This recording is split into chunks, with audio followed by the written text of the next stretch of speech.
అన్యులకు నా సలహా. క్రైస్తవ్యం విస్తరించొద్దంటే అన్యులకు నా సలహా. దాన్ని ఆపాలంటే ఒక్కటే, క్రైస్తవులందరూ కూడా సుఖంగా ఉండేటట్టు, వాళ్ళకి ఏ ఇబ్బంది లేకుండా ఉండేటట్టు చూసుకోండి. క్రైస్తవ్యం విస్తరణ ఆగిపోయిద్ది,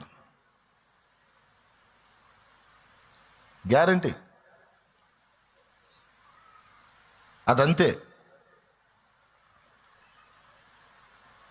దానికి ఏ కోశాన ఒత్తిడి తగిలినా ఇక నువ్వు ఆపలేనంతగా విస్తరించిద్ది. అదంతే. దేవుడు ఆ సిస్టమ్ అట్లా పెట్టాడు.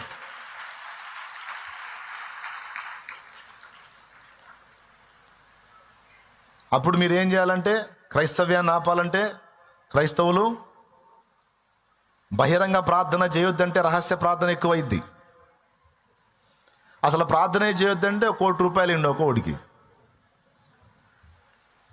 శుభ్రంగా మంచి బిల్డింగ్ కట్టుకుంటాడు, అన్నీ తెచ్చిపెట్టుకుంటాడు, ఇక ప్రార్థనతో పని ఉండదుగా. శుభ్రంగా కావాల్సినన్ని సంపాదించుకుంటాడు, తింటుంటాడు, దొర్లాడుతూ ఉంటాడు. ఇక ప్రార్థన ఆగిపోయిద్ది, సువార్త ఆగిపోయిద్ది. ఇవన్నీ ఆగిపోయిన నాడు పరిచర్య ఆగిపోయిద్ది. సుఖములే క్రైస్తవ్యాన్ని ఎఫెక్ట్ చేస్తాయి, భోగములే క్రైస్తవ్యాన్ని ఎఫెక్ట్ చేస్తాయి. కానీ శ్రమలు, ఒత్తిడి, వ్యతిరేకత, ప్రతికూలత అనేవి క్రైస్తవ్యాన్ని బహుగా విస్తరింపజేస్తాయి.